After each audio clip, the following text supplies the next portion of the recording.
Nu ko, parādīsim vēl vienu jauno precīti. BMW 320. Tāds foršs modelītis. Jautājums, kas šī ir pa krāsu? Kāds varbūt teiks, ka bēšīga, kāds teiks pelēka. Bet laikam, lai labāk izklausītos, es teikšu, ka šampaniešu krāsā. Smuks, melns ādas kabinets, kruīz kontrole, automātiskā kārba, 370 000 noskrējis. Ir jauna skate, viss smuki sapucēts.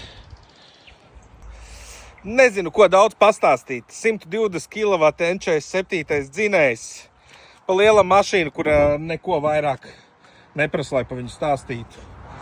Un cenu te piemontēs. Šiten te cena, ja? Tā kā brauciet droši.